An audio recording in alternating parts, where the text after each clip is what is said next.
cause and effect diagram COVID-19 Colombia. Here in this diagram we have three main balancing loops and three main reinforcing loops. The first balancing loop tells us that if there is an increase on the cases, there's going to be an increase in quarantine. But also, it tells us that if there's an increase on face mask use and people do actually wear it, there might be a reduce on quarantine. The other balancing loop tells us that if there is an increase of the cases, there's going to be an increase on social distancing policies. And if this social distancing policies is achieved by people, there's also going to be an reduce on the increase of cases. Our final balancing loop indicates that if there is an increase on quarantine, there's going to be an increase on ICU capacity, which also tells us that if there's an increase on ICU capacity, there's going to be a reduce on quarantine.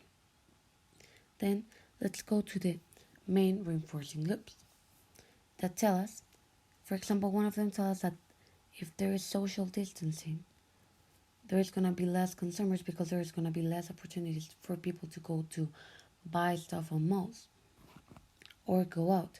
So this means that if there's less consumers, there's less industry economy. And if the industry doesn't have money, or there's less jobs. And if there's less jobs, there's less income. And also, well, if there's no income, there are no consumers. So there's going to be a decrease in consumers, and then that's why this is a reinforcing loop. The other reinforcing loop tells us that if there is social distance, there's going to be a reduce on in-campus education. And also that if there's a reduce on campus education, there's going to be a reduce on mental health. That also can tell us that if there is a reduce on mental health, there's going to be a reduce on social distancing because people will want to go out.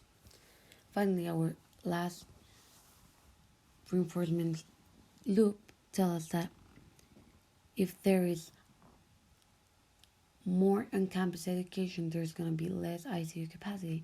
And if there is less ICU capacity, on-campus education is going to be hard, so there's going to be less on-campus education.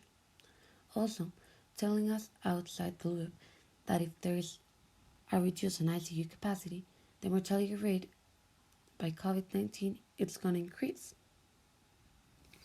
Another part of our diagram tells us that also taking in mind quarantine, if there is a reduce on income, there's a reduce on the access for virtuality because people with low income doesn't have the monetary increase that takes to pay internet or other resources.